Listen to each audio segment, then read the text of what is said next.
네, 오늘 대강절 세 번째 주일을 맞았습니다. 이제 다음 주, 또 그 다음 주면 성탄 주일이 되어지죠.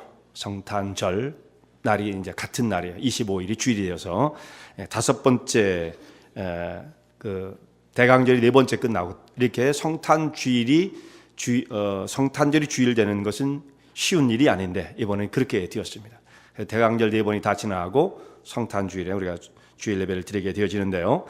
그래서 큰 기쁨과 설렘으로 성탄을 준비하는 여러분들이 되시길 바랍니다. 여러분이 이제 다다음 주에 다가오는 성탄절을 여러분이 생각하시면서 어떤 마음을 갖고 계신지 모르겠습니다. 성탄절을 생각하면 아직도 마음이 설레이고 기쁘고, 또 12월이 되어지면서 성탄절이 가까울 때에 어떤 그 동심의 세계 속에 성탄절을 바라보는 그런 어린이 같은 심령이 있는지 여러분에게 한번 묻고 싶어요. 어렸을 때 제가 이제 아주 어렸을 때 성탄절이 되어지면 그냥 마음이 기쁘잖아요. 그리고 행복하고 사람들이 모이고 같이 가족들이 모이게 되고 파티를 하게 되어지고 교제를 하게 되어지고 교회에 가면 많은 행사들이 있고 그것이 굉장히 피곤한 일이었습니다. 저는 또 아이들을 가르치면서 성극을 준비하고 뭐 굉장히 스트레스가 있는 그런 일이긴 하지만 또 성탄절이 되어지면 그 기쁨과 설레임이 가득했던 그런 어렸을 때의 기억이 납니다. 그리고 선물도 받게 되어지고 또 뭐 때로는 주기도 하고 이러면서 성탄절에 대한 환상적인 기쁨이 있었어요. 근데 이제 어른이 되고 나니까 점점 이런 기쁨들이 다 사라지기 시작하잖아요. 여러분 어떠세요? 성탄절을 생각하면 뭔가 가슴이 설레이고 기쁨이 있고 그러냐 이 말이에요. 그것을 아직도 갖고 계신 분들은 행복한 거예요. 근데 너무 이 때를 현실적으로 생각해가지고 나는 받을 선물은 없고 챙겨줘야 할 선물만 많고 스트레스 받는다. 또 이런 분들이 계실지 모르겠어요. 그렇게 되어지면 성탄의 이 계절이 기쁨이 아니라 부담과 우울함이 되지 않을까 염려가 되어집니다. 여러분 혹시 누군가가 나를 기억하고 선물을 안 해준다 할지라도 산타클로스는 안 와요. 그죠? 예. 선물을 안 해준다 할지라도 가장 보배로운 선물을 예비하신 분이 계세요. 우리가 다른 것 때문에 성탄절을 기뻐하고 즐거울 것이 아니라 정말 우리를 위해서 하나님께서 가장 소중한 자기의 아들을 우리에게 선물로 값없이 주시어서 십자가의 제물이 되실 만큼 우리를 사랑하신 하나님의 그 사랑과 은총의 선물을 기대함으로 매년 맞이하는 성탄절이지만 그 기쁨과 은혜가 가득한 그 시간이 우리 앞에 있다. 라는 그 기대감을 가지고 여러분 마음속에 기쁨이 있어야 되고요. 설레임이 있어야 됩니다. 내 나이 돼봐. 이제는 그때는 아무것도 없어. 이러면요. 다 메마르고 시들어가는 그런 모습이 되어지는 거죠. 다시 한번 이렇게 한번 cheer up을 한번 해보셨으면 좋겠어요. 하나님이 주시는 그런 성탄의 큰 기쁨이 우리가 그것을 바라보며 기대감이 있다. 이런 하나님 은혜가 여러분 심령에 충만케 되기를 원합니다. 아멘. 오늘 예수님의 강림에 있어서는 대강절을 맞이할 때 우리가 보통 제가 3주 설교를 주로 하게 되어져요. 대강절 설교를. 이번에는 4주 설교를 하게 되었습니다. 그래서 그 3주나 혹은 4주 중에 한 번은 꼭 예수님의 재림에 대한 설교를 하게 되어집니다. 지난번에도 말씀드린 것처럼 강림은 예수님이 오심인데 오심은 첫 번째의 초림, 인간의 몸을 입으시고 베들레헴에 나신 그것만 오신 것이 아니라 마지막 최종적 역사를 완성하시기 위해서 오시는 재림을 우리가 앞에 두고 있기 때문에 그 재림도 오심이란 말씀이에요. 그래서 오늘 이 시간에는 예수님의 재림에 대해서 말씀을 상고하고자 합니다. 근데 오늘 누가복음 17장 20절에 있는 말씀 보면 여기에 바리새인이 예수님께 나와서 질문을 드리는 말씀이 등장하게 되어지죠. 그들이 예수님께 드린 질문을 보면 예수님께 이렇게 말씀을 묻습니다. 하나님의 나라가 임하는 것이 언제입니까? 이렇게 물어봤죠. 하나님 나라가 언제 임하는 것입니까? 이렇게 질문을 드렸더니 예수님께서 이렇게 말씀을 하세요. 대화를 이제 주고받으셨는데 하나님 나라가 눈으로 볼 수 있게 여기 있다 저기 있다 이런 식으로 오는 것이 아니다. 하나님 나라는 너희 안에 있느니라. 여러분 이 말씀들을 좀 잘 생각해 보세요. 바리새인은 언제 임하는 겁니까? 라고 하는 미래형으로 사실 물어본 겁니다. 아직은 임하지 않았다는 뜻이죠. 근데 예수님 어떻게 말씀하시냐면 너희 안에 있느니라, 이미 와 있다는 식으로 말씀을 하시는 거예요. 근데 어디에 와 있느냐? 너희 안에 있다, 이렇게 말씀을 하십니다. 그래서 이 말씀이 참 해석하기가 쉽지가 않아요. 왜냐하면 바리새인들 가운데 하나님 나라가 임하여 있다라는 말씀이 무엇을 의미하고 있는 것인가? 바리새인들이 어떤 사람들이에요? 기회만 나면 예수님의 말씀에 꼬투리를 붙잡고 예수님을 공격하고 예수님을 핍박하고 마지막에는 예수님을 이끌어 십자가로 끌고 가서 능욕을 해서 십자가에 죽인 그들이 바리새인들이거든요. 그런데 그들이 어떻게 여기서 하나님 나라가 너희 가운데 있다라고 하는 그 주인공이 될 수 있을 것인가? 이게 좀 이해가 안 가는 부인한 말씀이죠. 바리새인들처럼 살면 안 되는 것인데, 바리새인들처럼 살면은 하나님 나라가 가까운 것이 아니라 하나님께로도 먼 사람들인데 어찌 예수님은 이렇게 말씀하시는 것일까? 그러니까 우리가 분명히 아는 것은 바리새인들이 천국에 합당치 않은 사람이라는 것을 우리가 잘 알죠. 외식하는 자들이고 하나님 나라에 오히려 반대하는 사람들이었어요. 이들은 자기도 천국에 들어가지 않으려 했고, 이들의 행하는 행동을 보면 예수님이 그렇게 판단을 하십니다. 마태복음 23장에 있는 말씀 보면 화 있을진저 외식하는 서기관과 바리새인들이요. 그래서 그들을 책망하시잖아요. 그러니까 이들의 행하는 모습은 그 중에 하나 이렇게 말씀하세요. 너희도 천국문에 들어가지 않고 천국문을 닫고 들어가려고 하는 사람들도 들어가지 못하게 하느니라. 그러니까 이 사람들은 천국과는 전혀 관계가 없는 사람들인데 예수님 말씀하시기를 하나님 나라, 그게 천국이거든요. 천국이 너희 안에 있다, 이렇게 말씀하셨으니 이게 도대체 무슨 뜻일까 생각을 하게 되어지죠. 그래서 우리가 좀 이 톱니바퀴를 잘 맞춰볼 필요가 있어요. 그러니까 성경을 문자적으로만 딱 생각하면 이 뜻이 전혀 안 통하는 것이 있습니다. 근데 그게 내포하고 있는 뜻이 뭔지를 성경 전체의 흐름과 맥락을 통해서 우리 하나님 말씀을 이렇게 해석해 가게 되어지는 거죠. 그냥 머리에 번뜩 떠오른 거라고 해서 하나님 말씀이 아니에요, 여러분. 성령께서 나를 깨우쳐 주시나 보다. 아닌 게 많아요. 다 틀린 것이 많습니다. 그런 식으로 성경을 해석하면 안 돼요. 성경은 컨텍스트, 하나님 말씀의 흐름 속에서 해석을 해야지 성령의 역사로 해석한다고 그래가지고 그냥 막 기도가 뻘떡 떠오르면 그것이 해석인 줄 아는데 그러면 안 됩니다. 그러면 신학은 연구할 필요가 없는 거죠. 성령의 깨우침과 역사가 꼭 필요하지만 그것으로만 하면 안 돼요. 그러면 성경의 기록이 필요 없잖아요. 성령으로만 지통 계시를 받으면 되니까. 그것처럼 위험한 것이 없어요. 그래서 여기 있는 말씀은 그 말씀의 뜻이 무엇인지 우리가 좀 생각해 봐야 하는 것인데, 이것은요, 바리새인들이 물었을 때 예수님께서 하나님 나라는 너희 안에 있다, 이렇게 말씀하셨어요. 그럼 만약 우리가 물으면 어떻게 하실까요? 예수님, 하나님 나라가 언제 어떻게 임하는 것입니까? 우리가 가서 예수님께 여쭤보면 예수님 뭐라고 말씀하셨을 것 같아요? 하나님 나라는 여기 있다 저기 있다 말하지 못하리니 하나님 나라는 너희 안에 있다, 또 그렇게 하셨을 거예요.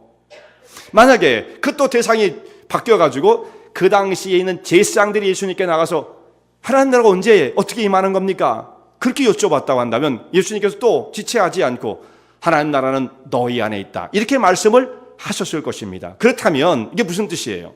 바리새인에게 혹은 제사장들에게 혹은 우리가 묻는 질문자에게 하나님 나라가 있다는 뜻이 아니고 그 말씀 질문에 대답을 하시는 분이 하나님 나라를 이루게 하시는 원인자라는 것을 말씀하시는 거죠. 누가 와서 묻든 상관이 없어요. 하나님 나라는 너희 안에 있다. 그게 무슨 뜻이냐? 이들과 함께 하시는 예수님께서, 내가 너희와 함께 있으니까 지금 대화하잖아요. 너희 안에 혹은 너희 앞에라는 것이 훨씬 더 정확한 표현이겠죠, 사실은. 지금 대화를 하고 있으니까 지금 이 안에 하나님 나라가 임하여 있다, 이렇게 말씀을 하시는 겁니다. 이해하시겠어요? 오늘 좀 정신을 차리셔야 이런 그 시간적인 것과 어떤 좀 개념적인 것을 잘 구분해서 말씀을 정리하실 수 있기를 바랍니다. 예수님은 이 땅에 하나님 나라를 가져오는 자로서 메시아로 임하신 것입니다. 지난번에도 이런 말씀을 드렸어요. 예수님께서 메시아로서 행하시는 사역이 무엇인가? 그럼 사람들은 우리가 이렇게 대답을 하죠. 우리를 구원하기 위해서 오셨어요. 맞는 100점짜리의 대답입니다. 물론 틀린 거 아니에요. 100점짜리예요. 그런데 예수님의 사역을 좀 더 포괄적으로 설명을 한다고 한다면, 조금 더 넓은 의미에서 설명을 한다고 한다면 이렇게 말할 수 있습니다. 예수님의 메시아의 사역은 이 땅에 하나님 나라를 가져오는 사역을 행하신 분이십니다. 이렇게 말할 수 있어요. 하나님 나라를 이루게 하시는 분. 그러니까 우리가 제일 처음에 그런 말씀을 드렸죠.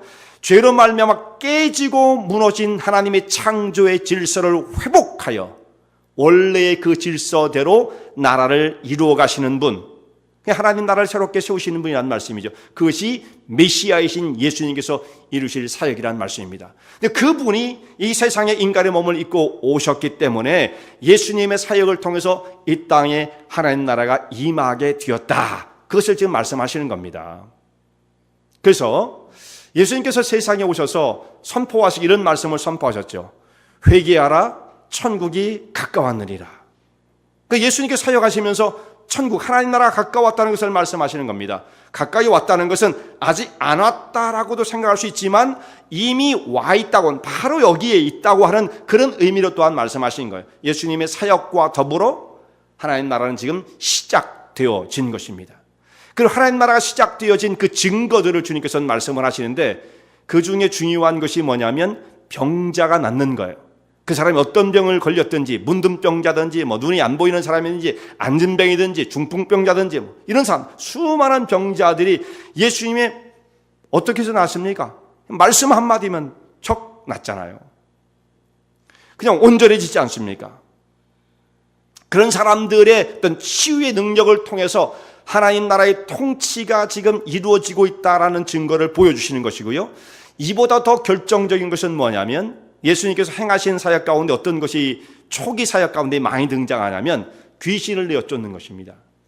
귀신을 내어쫓는 것. 귀신을 내어쫓으면 그 귀신이 사람을 붙잡고 지금 그를 억압하고 있어요. 그를 다스리고 있는 거죠. 귀신이 들어오면 귀신의 종로로 타는 거예요.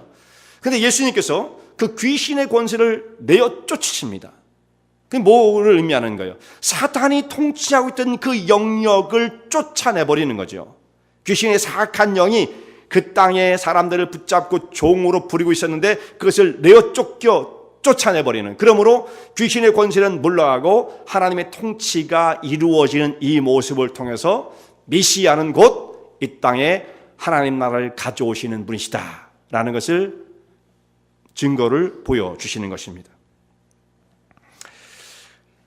그러므로 이 땅에 아직 그 바리새인들 앞에 하나님 나라가 임하지 않았기 때문에 이들이 하나님 나라를 경험할 수 없었던 것이 아니고, 하나님 나라를 가져오시는 메시아가 그 앞에 서 계셨지만, 사역을 행하고 계셨지만 이들은 그것을 받아들이려 하지 않았던 거예요.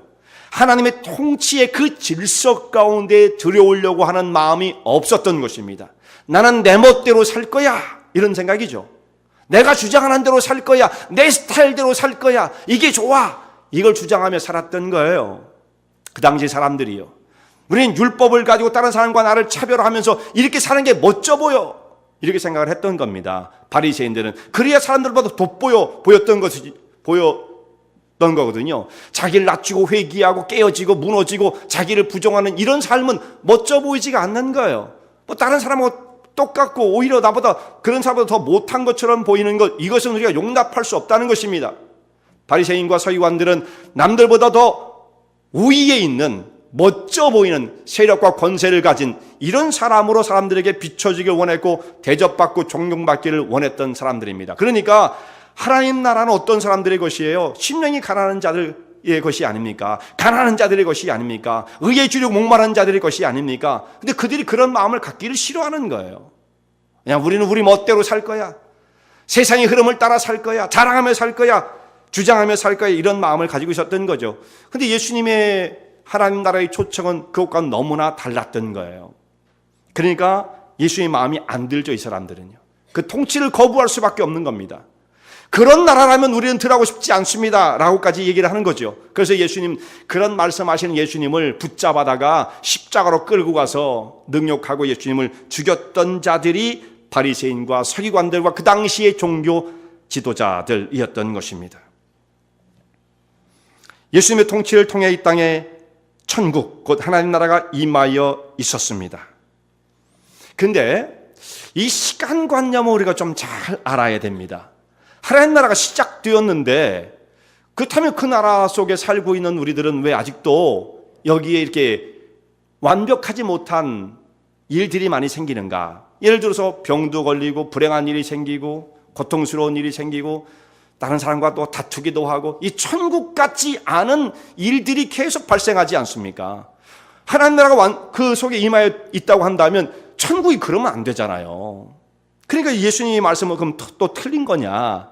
예수님이 임하여 있다고 말씀을 하시는데, 그러니까 이 말씀을 우리가 이제 어떻게 생각해야 되느냐면, 하나님 나라는 분명히 예수님의 선언처럼 또 증거를 보여주시는 것처럼 시작되었습니다.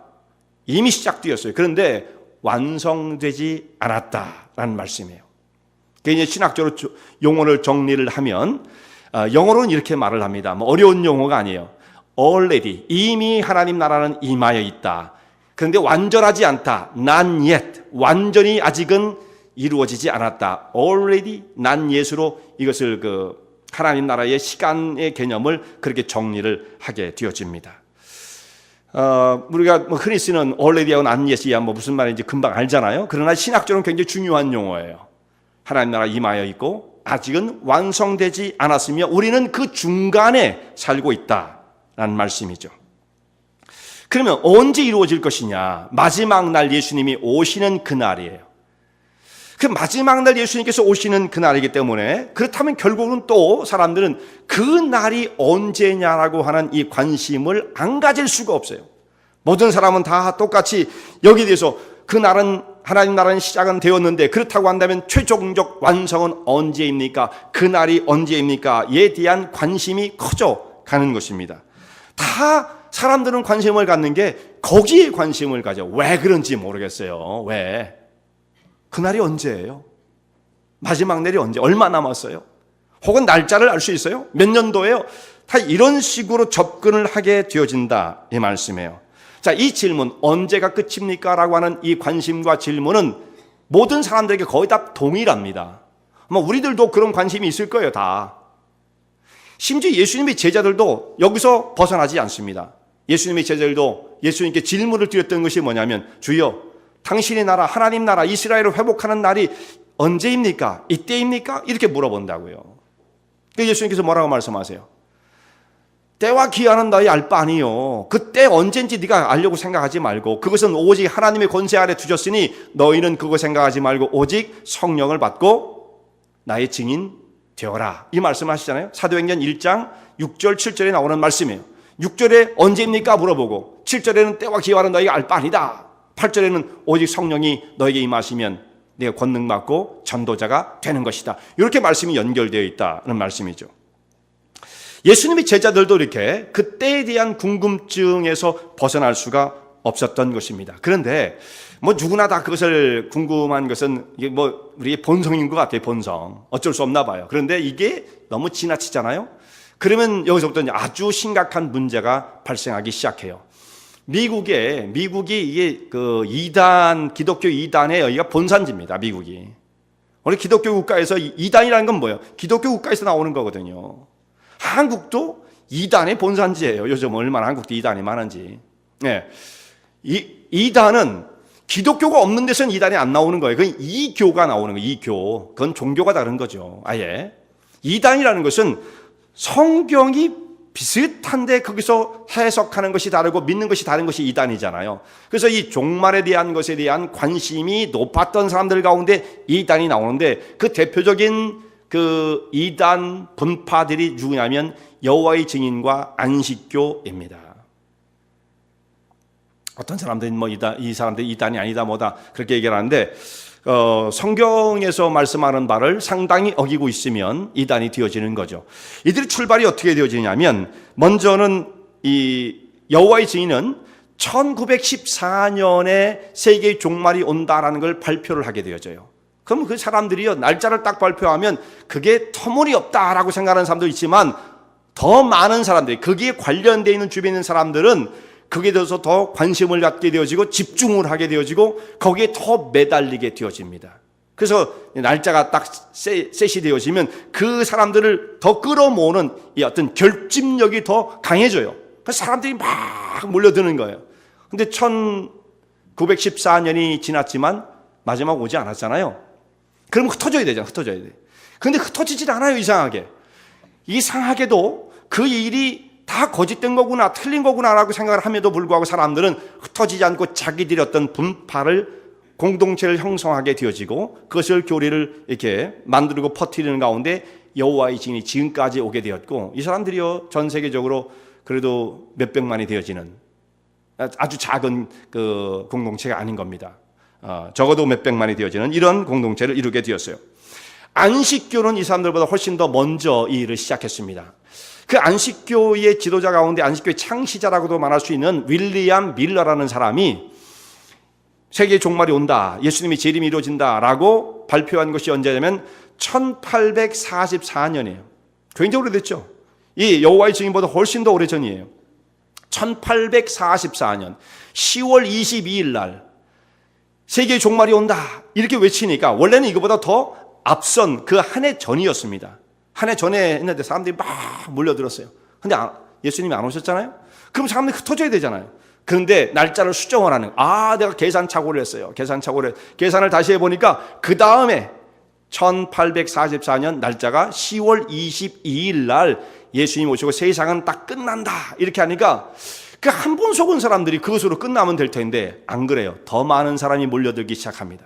그래서 이때 날짜를 기해서 10월 22일에 맞추어서 뉴욕에 많은 사람들이 집결을 했는데 12만 명, 안식교인들이 12만 명이 집결을 했다는 거예요. 그리고 그날 다 사람들이 기다렸어요. 거기 올 때 어떻게 했겠습니까? 집도 다 버리고, 그 당시에는 주로 양이니 뭐 이런 거 키우던 사람들이 다 양도 버리고 다 굶어 죽든 말든 올라갈 거니까 세상 끝나는데 돈도 다 버리고 이러고 왔다는 거예요. 필요 없다. 그 날짜를 기다렸는데 예수님이 안 오시죠, 당연히. 그러면 이렇게 실망한 12만 명이 모였던 사람들이 약속이 지켜지지 않았으니까 얼마나 실망을 했겠습니까? 그래서 이것을 대실망이라고 그 날짜를 붙였어요. 10월 12일 이 날이 안식교인들에겐 대실망입니다. 그러면 쫙 흩어져야 되잖아요. 그런데 흩어지지 않아요.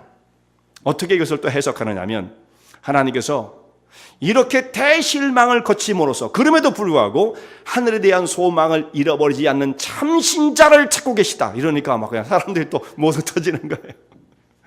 예. 그래서 사람들이 안 흩어지고 또 안식교가 사람이 더 오히려 늘게 되었습니다.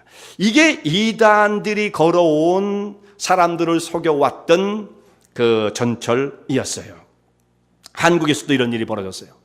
한국은 1992년이었죠. 10월 28일 날 예수님의 재림이 이루어진다. 얼마나 많은 사람들이 또 여기에 가담이 돼 있었습니까? 그런데 여기는 좀 특색이 있어요. 왜냐하면 안식교하고 여호와의 증인, 그 사람들이 그날 예수님이 오신다라는 얘기를 하면서도 자기들이 정말 믿었어요. 정말 오신다. 그럼 사람들이 그걸 다 버리고 거기 참여할 정도로. 그런데 이 1992년 한국 사람들은 좀 이상해요. 우리도 한국 사람이지만 이 지도자들이 안 믿는 거예요. 안 믿어. 자기도 안 믿어요. 오시긴 뭘 오셔. 말도 안 돼. 그런데도 그걸 발표하고, 그런데 사람들은 몰려들기 시작합니다. 지도자들은 큰일 난 거예요. 사실 안 오시는데 그날 안 온다는 거 다 알아요. 그런데도 담이 선교인이 뭐니 해가지고 사람들이 몰려들기 시작해요. 일단 그것이 가속이 붙기 시작하면 이제는 멈출 수 없어요. 호랑이 뒤에 올라타면 그냥 끝까지 가야 되는 거잖아요. 그런 실정인 거예요, 사실은. 그래가지고 한국에도 그랬고, 한국 사람이 모이는 이 미국에도 뉴욕과 LA와 시카고에 많은 사람들이 그날을 기다리면서 흰 옷 입고 올라갈 준비를 하고 모였었습니다. 여기 시카고에도 그랬어요. 제가 93년도에 미국으로 왔는데 1월 달에 왔었어요. 그럼 몇 개월 안 되잖아요? 10월 28일이었으니까 이제 얼마 안 됐잖아요. 그때 제가 캐치인가요? 그 로렌츠를 지나가다가 유리창 깨진 흉가가 되어진 그들의 집회 장소를 보게 되었습니다. 어떤 분이 저한테 이렇게 말씀하시더라고요. 여기가 그 유명한 다미선 교회 사람들이 모였다가 망한 곳이라고, 폐허가 돼 있더라고요. 이제 그 사람들이 다 흩어지지 않고 또 어디로 갔느냐? 한 교회로 집중해서 갔습니다. 그건 제가 얘기할 수가 없어요. 한 교회로 다 몰려갔어요. 이런 일들이 벌어졌는데, 이때요, TV에서 중계를 하고자 TV의 중계차들이, 한국 사람들 대단하잖아요. 또 다 거기 가 있었어요. 그 날짜가 된다. 예수님이 안 오시고 세상이 끝이 안 오니까 그걸 중계하고 있던 그 자리에서 막 사람들이 옷을 벗어 던지고 성경책 집어 던지고 이런 것들을 TV 중계를 해줬었습니다. 자, 이렇게 제가 예를 드린 것은 아주 극히 일부에 지나지 않는 거예요. 그 날짜를 셋업하는 사람들은 계속 역사 가운데 등장하게 되어집니다. 얼마 전에도 그랬어요. 얼마 전에 제가 만난 어떤 청년도 예수님 오시는 거 목사님 모르세요? 그러더라고요. 몰라 나는. 그랬더니 아이고 기도를 안 하시나 봐요. 그리고 딴 데를 가더라고요. 예, 그런 세상이에요 지금이. 자, 이렇게 예수님이 오신다고 하는 그 날짜에 대한 기대감은 항상 역사 중에 있었던 거고, 거의 그것은 아까도 말씀드린 것처럼 인간의 본성 가운데 속하는 문제다라는 거죠. 그런데 예수님이 언제 오실 것인가에 대한 그 날짜의 개념도 혼돈될 수가 있는데, 어떤 사람들은 이렇게 주장하는 사람이 있어요. 예수님이 이미 오셨다라는 것입니다. 언제 오시는 게 아니라 이미 오셔서 여기도 그리스도가 있고 저기도 그리스도가 있어. 지금 예수님께서 그 말씀을 하시는 거예요. 여기 그리스도가 있다, 저기 그리스도가 있다, 이런 말들을 너희가 들을 터인데 그런 사람들을 보지도 말고 쫓지도 말라, 이렇게 말씀을 하시죠. 이 말도 안 되는 얘기인데 여러분, 이게 어떻게 가능한 일이겠습니까?만은 그런 얘기를 하면 사람들이 또 귀가 솔깃해가지고 그 사람을 쫓아다니는 사람이 생겨나기 시작합니다. 그래서 자칭 재림주라고 하는 사람들이 한국에는 대단히 많아요. 재림주. 그리고 재림주 정도가 아니야. 어떤 사람은 나는 하나님이야, 하나님이라고 얘기를 해요. 어떤 사람은. 하여튼 그런데도 불구하고 사람이 쫓아가죠. 이단이 그러니까 생겨날 수가 있는 거고요. 아무리 그 리더십을 발휘하는 그 지도자들이 부패하고 타락을 했어도 쫓는 사람이 있기 마련이에요. 수백 명, 수천 명이 모일 수 있습니다. 말도 안 되는, 교리도 아닌 것을 가지고 주장을 해도 사람들은 쫓아갑니다. 그러니까 드리고자 하는 말씀은, 정신 차리세요. 뭐냐면 밖에 있는 사람들이 얼마나 그 사람을 쫓아가느냐, 이걸 가지고 진리다 아니다 이걸 생각하면 여러분 안 됩니다. 뻔한 거죠 당연히. 그래서 사람들은 그렇게 얘기를 해요. 그래도 뭐가 있으니까 하지 않겠어요? 그런 비논리가 어디 있어요. 말도 안 되는 얘기인데도 사람이 막 주장을 해요. 그렇지 않습니다 여러분. 분명한 것은 그 속에 어떤 내용을 담고 있느냐는 밖에 드러나는 현상과는 전혀 별개예요. 사람이 쫓아갔기 때문에 진리가 있다, 이건 아닙니다. 왜 그러면 이단들이 번성을 할 수 있겠어요? 비진리임에도 불구하고 사람은 쫓아가는 사람들이 있다는 말씀이죠. 그래서 이렇게 혼돈된 사람들 향해서 예수님께서 이렇게 말씀을 하십니다. 인자가 임하는 것은, 예수님께 이 땅에 임하시는 것은 여기 있다 저기 있다 막 사람들이 쫓아다니고 그렇게 하는 것이 아니고, 하늘에서 번개가 칠 때의 모습을 여러분 예수님께서 예를 들었어요. 너희가 이걸 생각해봐라. 하늘에서 이쪽 편에서 번개가 번쩍이면 이 번개가 하늘 저쪽까지 한 번에 번쩍 비추느니라. 예수님이 그렇게 말씀하시잖아요. 이게 무슨 말씀입니까? 예수님께서 이 땅에 임하시는 그 모습은 세계 동시적인 일이기 때문에 여기 계시다 혹은 저기 계시다 이렇게 말할 수가 없다 이거죠. 근데 어떻게 오시는지는 우리가 지금 이 모습만 가지고는 정확하게 이게 묘사할 수는 없어요. 그러나 번개치듯이 한 번에 일시에 온 세계 사람들이 예수님을 알아볼 수밖에 없는 상황이 된다는 말씀이죠. 너무나 명확하기 때문에 어떤 사람은 오셨나 안 오셨나 이걸 혼돈될 수 없는 상황이라는 것 또한 말씀하시는 겁니다. 그러니까 예수님을 찾기 위해서 어딜 갈 필요가 없어요. 그냥 그 마지막 날이 오면 세상은 끝나는 겁니다. 그것으로 이 세속의 역사는 그것으로 종결되어지고 하나님께서 이루시는 정말 완전히 이루어진 하나님 나라의 완성을 통해서 새로운 역사가 출발되어지게 되는 거죠. 여러분, 이 시간은 우리가 그냥 끝없이 계속 흘러가는 게 아니에요. 성경의 시간과는 윤회가 아닙니다. 반복하면 사이클 돌듯이 가는 게 아니에요. 창조의 시점이 있고 종말의 시점이 있는 거예요. 창조 전에는 아무것도 없었던 거죠. 그러니까 그 시간 개념을 우리가 잘 이해를 해야 됩니다. 그런데 이제 오늘 중요한 것은 이렇게 때에 대해서 혼돈하지 말 것을 말씀하시고, 또 이런 데 잘못 빠진 사람들이 이단 가운데 빠졌던 것을 지적을 하고 계시며, 하나님 나라의 시간관이 어떻게 되어지는지를 우리가 깨닫는 바도 중요합니다만, 예수님께서 말씀하신 것 가운데 그때 마지막 종말이 올 때 그때는 한 특징이 있다, 이 말씀을 하세요. 그때는 노아와 롯과 같을 것이다, 이렇게 말씀을 하십니다. 이때 이 시대의 특징은 노아의 시대, 롯의 시대와 같다는 말씀입니다. 자, 성경에 이 두 사람 노아와 롯이 어떤 의미를 갖느냐면 다 심판이에요. 하나님의 심판. 노아는 전 세계적인 홍수를 통해서 심판이 임한 거고요. 롯은 로컬이었어요. 로컬, 국지적으로. 이게 한 지역에 하나님께서 한 성 소돔과 고모라 성을 멸망시킨 사건이었죠. 두 가지 다 하나님의 공의의 심판이었던 것이며 더 이상 죄를 참아 보시지 못하신 하나님께서 그 땅을 내버려 둘 수 없어서 노아의 홍수를 통해서 세상을 심판하셨고 또 의로운 사람들을 건지시는 거죠. 그리고 소돔과 고모라 성의 불과 유황을 통해서 그들을 심판하신 하나님의 공의의 집행이었던 것입니다. 그런데 이때에 공통된 것이 있다 이거예요. 이 두 가지 사건이 벌어질 때에 이들이 무엇을 하다가 멸망을 당했는가? 성경에 있는 말씀 보면 노아가 방주에 들어가기 전날까지, 바로 그날까지, 방주에 들어가는 그날까지 사람들은 뭐 했느냐? 먹고 마시고 장가가고 장가들고 시집가고 이렇게 돼 있다. 그러다가 홍수가 나서 저희를 다 멸하였다 말씀을 하십니다. 무엇을 하다가 멸망을 당했는가? 사람들이 먹고 마시고 장가들고 시집가다가 멸망을 당했다 이 말씀이에요. 그런데 여러분, 이게 여기서 지금 예수님께서 거론하고 있는 말씀이 사람이 멸망받아야 할 정도로 잘못된 일입니까? 먹고 마시고 장가고 시집가는 건 이건 당연한 일이에요. 오늘 여러분 오늘도 벌써 오늘 먹고 마셨습니다. 우리는 벌써. 이게 뭐가 잘못이에요?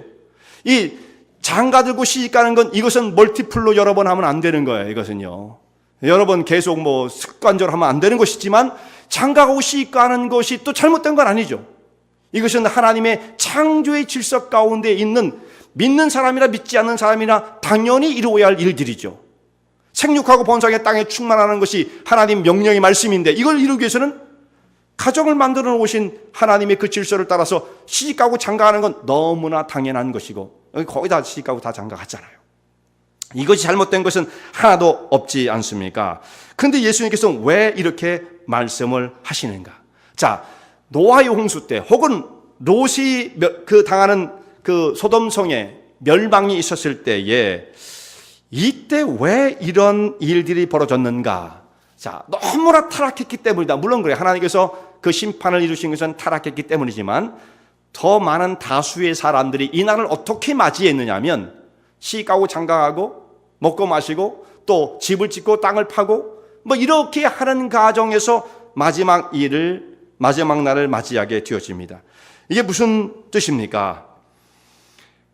언제 하나님의 심판이 임할지 모르는 상태에서 사람들은 내가 지금 하고 있는 이 일이 삶의 전부다라고 생각했다라는 것입니다. 이게 사람이 사는 게 이게 다지 뭐 또 있겠어?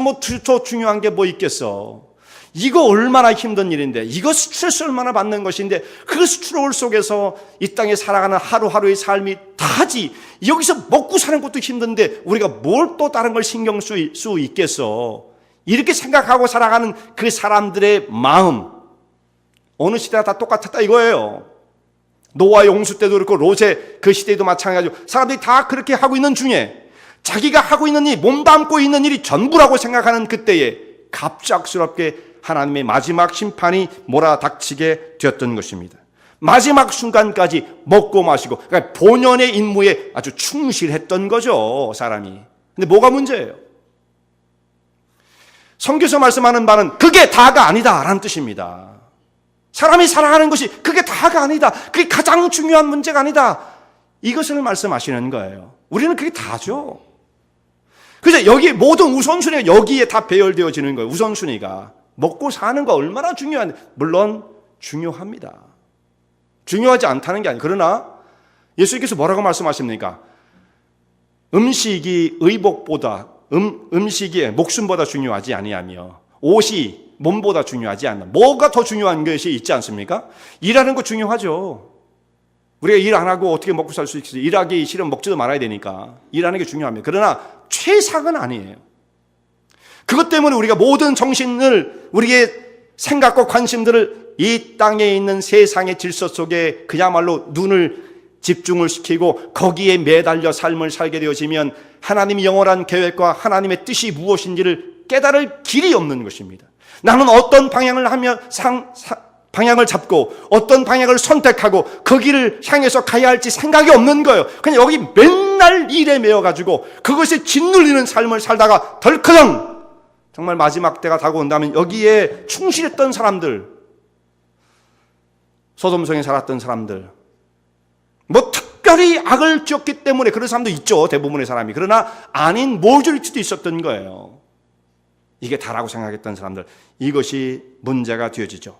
근데 이게 왜 문제냐면요, 여러분, 사람은요 자기가 언젠가 내게 종말이 온다고 하는 종말론적인 긴장감이 없으면, 언젠가 끝난다 이 마음의 생각의 준비가 없으면요, 사람은 당연히 본능적으로 이 땅에 있는 것에 집착을 보일 수밖에 없는 겁니다.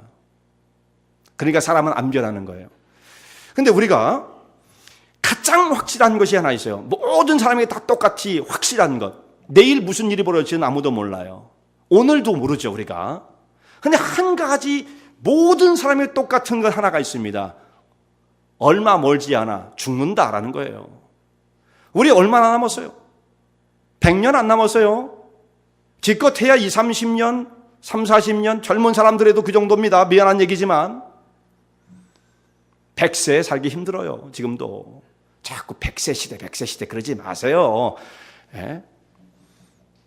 준비해야 됩니다, 우리. 근데 다 알아요, 그게. 언젠가 내게 닥쳐올 거든. 그런데 이게 남의 일로 생각하는 거예요, 남의 일로. 그리고 자기는 어떻게 생각해요? 100세도 넘고, 그저, 1000년이고 10,000년이고 살 것 같은 그런 생각을 가지고 이 종말에 대한 긴장감이 없어요. 그러면은 뭐가 문제냐? 안 변한다, 이거 안 변한다. 사람은 절대 그 영혼이 안 변합니다. 다 알긴 알지만 언젠가 끝난다는 거. 그러나 그것을 개인적으로 자기 영혼 가운데 적용시키지를 못합니다. 나만 죽나? 뭐 다른 사람. 근데 죽는 건 사실상 나만 죽는 거죠. 남들 죽고 안 죽고에 뭐 상관이에요? 내가 죽는데. 그렇지 않습니까? 내가 죽는 거잖아요. 이건 나의 개인적인 문제인 것입니다. 자기 살아가는 삶의 본질 속에 빼질 수 없는 문제예요. 이것을 얼마나 리얼하게 느끼고 있는가 생각해 보면, 내가 정말 이렇게 계속 살다가 생이 뚝 끊어져도 좋은 것인가 생각해야죠. 내가 지금 이렇게 살고, 근데 항상 생각은, 조금만 더, 1, 2년만 더. 이렇게 하면서 자꾸 시간을 연기하며 살아가는데 언제 우리가 정신을 차릴 수 있겠어요? 정신 못 차립니다. 하나님 나라와 그 영광을 위해서 우리의 삶이 새롭게 질서를 잡아가는 것은 종말에 대한 현실적인 감각이 없으면 안 변하는 거예요. 이대로 되겠지. 계속 진행될 거야. 문제 없어. 남들도 다 그렇게 살 때, 남들이 어떻게 살든 상관없어요. 나의 문제죠, 사실. 죽는 건 내가 죽는 거예요. 사람들이 그날에 대한 관심이 없습니다. 생각하지 않습니다. 그러면 변하지 않습니다. 그리고 그 다음 단계로 가는 것은 육신적이고 세속적인 그 가치에 붙잡힐 수밖에 없는 거예요. 그것이 우리의 삶을 지배할 수밖에 없는 거예요. 그래서 히브리서의 11장 이런 말씀을 하십니다. 믿음의 선진 가운데 아브라함의 믿음을 지적을 하면서 믿음의 그 조상들의 믿음을 칭찬하고 믿음의 영웅들의 그 믿음을 소개하는 장면이 히브리서 11장에 있는 말씀이지 않습니까? 거기 보면 이런 말씀이 있어요. 그 사람들은 믿음으로 들어갈 자기의 본향을 늘 바라보고 살았던 사람이다. 그런 말씀을 이렇게 말합니다. 믿음으로 저는 이 사람이 아브라함이에요. 11장 9절에 믿음으로 아브라함은 이렇게 말하면 됩니다. 외방에 있는 것 같이 약속하신 땅에 우거하며 동일한 약속을 유업으로 함께 받은 이삭과 야곱으로 더불어 장막에 거하였으니, 이렇게 말씀을 해요. 이게 무슨 뜻이냐면 이 아브라함과 그 뒤에 나오는 이삭과 야곱이 이 사람들이 부자였던 사람들입니다. 대단히 부자였어요. 우리는 여기에 뭐 10분의 1, 100분의 1도 안 돼요. 우리 집에 뭐 가병이 뭐 한 명 있어요, 두 명 있어요. 아무도 없잖아요. 아브라함이 이때 318명의 가병을 거느리는 정말 나라의 규모를 갖췄던 사람 정도의 부유한 사람이었습니다만, 자기의 경제력을 가지고 그는 화려한 집을 짓는다면 궁궐을 지을 수 있는 사람, 지금 뭐 백악관보다 훨씬 더 큰, 청와보다 훨씬 더 큰 그런 궁궐을 지을 수 있는 사람이었습니다. 근데 그가 어디에 구했느냐? 장막에 구했다. 장막에 구했다는 건 뭐예요? 언제든지 하나님 부르시면 나는 곧 떠날 준비를 했습니다라고 하는, 이 세상에 자기의 모든 삶의 뿌리를 두려워하지 않는 하나님 나라를 바라본 삶을 살아갔던 사람이다. 이런 믿음을 칭찬을 하고 있는 거죠. 그러니까 우리가 아무리 많이 소유한다 할지라도 정말 언젠가는 훌쩍 떠날지도 모르는 그 마음을 가지고 천국을 바라보는 사람들, 그렇지 못하면 이 땅에 만약에 마치 천년 만년을 살 것처럼 롯과 노아의 때와 같은 그 생각을 품고 살다가 마지막 날이 불현듯 호련히 닥쳐오게 될 것이다. 이걸 경고하고 있는 것입니다. 그래서 마지막으로 이제 그러면 그때를 바라보는 성도들의 삶의 자세가 어때야 되는가, 한 가지 경고를 롯의 철을 들어서 말씀하십니다. 마지막으로 우리가 살펴볼 한 가지의 주제인데요, 롯의 철을 생각하라. 소돔과 고모라 성이 멸망을 받을 때 그 성 가운데 딱 한 가정이 구원을 받았습니다. 가까스로 구원을 받았어요. 이 사람이 구원을 받게 되어진 것은 하나님의 특별한 은총이었어요.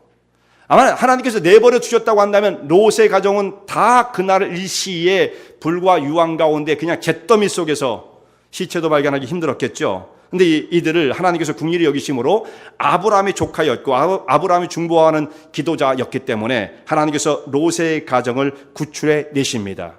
성경의 말씀 보면 하나님의 천사들이, 이 천사라고도 표현할 수 있고 하나님의 사자 혹은 메신저라고 말할 수가 있어요. 그 사람들이 이 소돔 성에 찾아갑니다. 그리고 롯의 가정을 찾아내죠. 롯의 가정에게 말을 합니다. 오늘 밤에 이 밤이 지나면 이제 하나님께서 이 성을 멸하실 것이다. 이 성의 죄악이 얼마나 극심한지 하늘의 상달함으로 더 이상 하나님께서 참으실 수 없는 상태가 되어 이 성을 멸하실 것이다. 그러니 이 성을 빨리 빠져나가야 한다. 롯이 이게 현실적으로 와 닿겠습니까? 왜 와 닿지 않았을까요? 롯과 그의 가족은요, 롯의 아내가 있었고 두 딸이 있었습니다. 이 사람들은 그 소돔과 고모라 성, 이 사람들은 소돔에 살았습니다만 고모라 바로 옆에 동네죠. 여기에 살면서 얼마나 그 삶을 엔조이했는지 몰라요. 너무 재밌는 거예요, 여기가. 그 소돔 성은 그 가운데 유별나게 번성한 도시였고 엔터테인먼트가 차고 넘치는, 날마다 파티가 있고 주변에 있는 사람들이 자기를 인정해주고 어느 정도 지위도 확보하고 그걸 즐길 수 있을 만큼 경제적인 재력도 되어지고 성공한 이민자였어요, 이 롯은요. 그러니까 하루하루가 재미있는 거예요. 파티도 있고 만날 사람도 많고 엔터테인먼트가 제공되어지고 플레저, 얼마나 재미있는지 뭐 신나는 거예요. 날마다 하루하루가 꿈결같이 지나가는 것처럼 느꼈을 것입니다. 그런데 여기에 하나님의 사자가 와서 이 성이 멸망하니까 나가지 않으면 안 된다, 이렇게 말하니 이 현실적으로 와닿겠습니까? 무슨 말씀입니까? 여기 하루하루 얼마나 천국 같은 곳인데 이 성이 왜 망하겠어요? 그런 농담하지 마세요. 사실 그랬거든요. 사위들에게 말을 하니까 농담으로 여겼더라. 롯의 말이 통하지 않는 거예요. 그러니까 이것은 사위들만 그랬던 것이 아니고 롯도 사실상 여기서 머뭇거립니다. 나가기 싫은 거예요. 이들이 안 나가려고 그러니까 이 천사들이 어떻게 합니까? 이 네 사람을 그냥 잡아 끌어내버려요. 막 강골에서 안 나가면 안 돼! 막 끌어냈습니다. 이들이 지체하고 머뭇머뭇거렸지만 강권적으로 이들을 끌어내었습니다. 결국 강경에 못 이겨서 끌려 나온 겁니다. 그래서 빨리 도망을 해라. 멸망함을 면해라. 저 앞에 있는 산으로 도망을 해라. 그랬더니 롯이 전 저까지 못 갑니다. 그러면 요 앞에 있는 성이라도, 저 소알이라고 하는 성이 보였는데 그것으로 도망을 해라. 그리고 이제 경고를 합니다. 중간에 서거나 뒤를 돌아보지 말라. 도망을 쳐서 멸망함을 면하고 네 생명을 보존하라. 그렇게 다구쳤습니다. 그랬더니 이 롯의 처가 밖에 딱 나와보니까 뭐가 보여요? 황량한 들판이죠. 사람이 여기서 어떻게 살란 말이야? 아이고, 저렇게 조그만 변두리 같은 도시, 그 도시도 아니죠. 조그만 성에 가서 무슨 재미로 사람이 살 수 있단 말이야. 뭐 파티가 있겠어? 즐거운 게 있겠어? 코미디가 있겠어? 엔터테인먼트가 있겠어? 인터넷이 되겠어? 막 이랬겠죠. 얼마나 답답한데, 우리 여기 살기 싫어요 하는 마음을 가지고 정말 자기가 앞에 살아가야 할 생각을 하니까 하나님과 살아가는 그 삶이라는 건 참 보링하구나, 이런 생각을 하면서 자기가 두고 온, 꿈에도 잊을 수 없는 그 소돔성의 그 쾌락과 즐거움이 마음에서 떠나지 않는 것입니다. 그래서 슬쩍 그 뒤를 돌아봤을 때에 그는 거기에서 소금 기둥이 되었다. 소금 덩어리가 되고 만 것입니다. 사실 그 영혼이 이미 그 상태가 소금 덩어리와 같은 무생물과 같은 거죠. 하나님께서 그를 강궐에 불러냈음에도 불구하고 여전히 세속적인 그 생각을 벗어나지 못한, 그것을 꺾어버리지 못한, 오직 그것에만 전념해 있는 이 사람, 그 영적인 상태가 아무런 생명이 없는 소금 덩어리와 같은 모습이었던 것입니다. 그 육신이 변한 거 뭐고 별거 아닌 것입니다. 그 가운데 소금 덩어리가 되고 말았다. 끊을 수 없는 미련을 가지고 뒤를 돌아보는 순간 그런 멸망 가운데 처하고 말았습니다. 그런데 여러분, 이 말씀을 우리가 어떻게 적용을 해야 하겠습니까? 이게 참 놀라운 말씀이에요. 자, 하나님의 강권적인 역사를 통해서 구원의 대열 가운데에 나와 서 있는 사람이라 할지라도 여러분 잘 생각하셔야 됩니다. 하나님의 구원의 역사 가운데 강권적인, 우리를 부르시는 것이 정말 하나님의 강권적인 역사예요. 우리를 그렇게 강권적으로 부르신 그 구원의 대열 가운데 참여한 사람이라 할지라도 그 사람이 여전히 아직도 세상적인 세속적인 그 마음을 정리하지 못한 채 이거 없이는 난 살 수 없어요. 무슨 재미로 살아요? 이 보링한 세상 속에 재미가 있어야지, 즐거움이, 엔터테인먼트가 있어야지, 노름이 필요하지.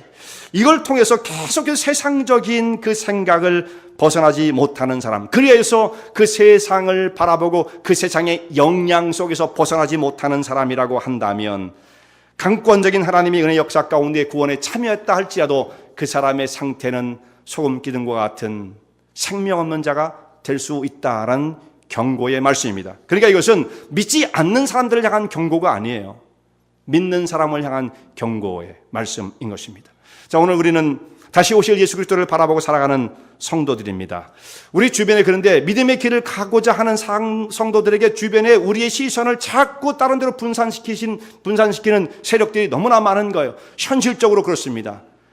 직장 가면 스트레스가 많죠. 막 상사가 누르고 밑에선 치고 올라오고 막 스트레스. 일에 쫓기고 공부하는 학생들은 그 일 때문에, 그 공부 때문에 스트레스를 받고 하루하루 살아가는 게 얼마나 힘든지 몰라요. 근데 옆에서 가만히 또 있질 않아요. 계속해서 자극하는 세속에 우리의 눈을 흐리게 만드는 것들이 계속해서 우리를 닥쳐옵니다. 거기서 자꾸 눈을 돌리게 되면 목표를 잃어버리게 되어집니다. 자꾸 우리의 그 중심을 사로잡으려고 하는 세상의 세력들이 우리를 놓아주지 않으려고 합니다. 그러다 그것에 이끌려서 한눈을 팔게 되어진다면 우리의 신앙생활은 정상적으로 항의할 수가 없어요. 정상적으로 항의할 수가 없습니다. 우리는 세속에 살지만 세상 사람하고 똑같이 사는 거 아니에요. 그렇지 않습니까? 세상에서 우리가 세상 사람하고 똑같이 살면서 하나님의 권세를 힘입어서 좀 더 잘 살 수 있다. 이것이야말로 욕심 중에 그런 욕심이 없는 겁니다. 그런 욕심이 세상에 어디 있어요? 세상 사람보다 더 욕심이 많은 거예요, 그것은요. 우리는 세상처럼 살 수는 없습니다. 구분되어지는 어떤 것은 우리가 포기할 수 있어야 되고요. 어떤 것은 끊어버릴 수 있어야 되고요. 세상하고 똑같이 살 수는 없어요. 그런데 우리는 어떨 때는 더 심해요, 더 심해. 세상 사람들이 욕심내지 못하는 것까지 우리는 하나님의 권세를 힘입어 더 열심히 이런단 말이에요. 그거 아주 곤란합니다. 우리 주변을 두리번거리게 되어지면 신앙의 길을 놓치게 되어집니다. 롯의 처와 같은 처지에 놓이게 될지 모른다는 말씀입니다. 다시 오실 예수 그리스도를 바라보는 하나님의 종들 되시기 바랍니다. 지금 이제 성탄의 계절이에요. 예수님 가장 귀한 선물을 주시기에 이 땅에 오신 예수님이 우리의 다른 선물 없어도 하나님이 예비하신 그 선물을 통해서 우리의 마음의 기쁨과 감사가 넘치시고 천국을 사모하고 믿음의 길 가운데 서치는 주의 종들 되시기 바랍니다. 은혜와 진리 장로교회는 진실된 하나님의 말씀, 건강한 신앙의 공동체를 찾는 모든 분들께 열려 있습니다. 교회 주소는 230 US Highway 45번, Vernon Hills, 230 US Highway 45, Vernon Hills, VERNONHILLS에 위치하고 있으며 새벽 예배는 화요일부터 토요일까지 오전 6시, 금요 저녁 예배는 금요일 저녁 8시, 주일 1부 예배는 오전 8시, 2부 대예배는 오전 11시에 시작합니다. 이 설교를 들으시고 하나님의 말씀에 대해 궁금하신 점이나 신앙 상담을 원하시면 교회 전화 847-962-4412번 847-962-4412로 문의하시기 바랍니다.